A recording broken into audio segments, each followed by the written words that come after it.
यह संसार जो है नाशवान है। जो भी आया उसका नाश होना तय है। यहाँ ये नश्वर है और नश्वर के साथ साथ दुखालय है, ये दुख का घर है। यहाँ जो भी आता है, जो भी जीव आता है, वो जो है अपने पिछले कर्मों और संस्कार को लेकर आता है और फिर कर्म करके फिर यहाँ से गुजर जाता है।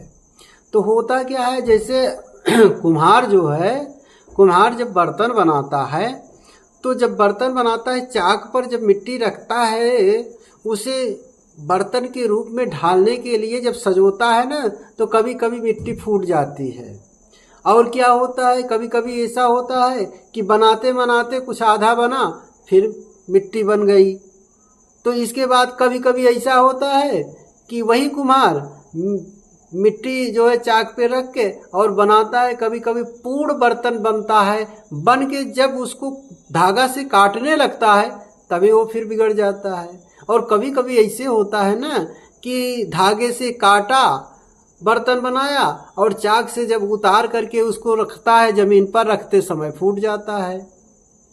और कभी कभी ऐसा होता है कि उस बर्तन तो बना लेता है, लेकिन जब उसे सुखाता है, सुखाने पर उसे उठाने बैठाने में फूट जाता है। कभी कभी वो जो पकाता है तो पकाने में फूट जाता है। और कभी ऐसा होता है कि पक जाता है जो बर्तन, पकने के बाद इस्तेमाल करते समय फूट जाता है।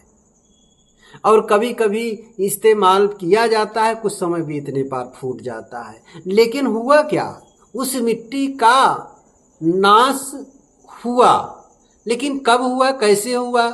इसी तरीके से इस जीव का जो जीव है उसका भी नाश होता है।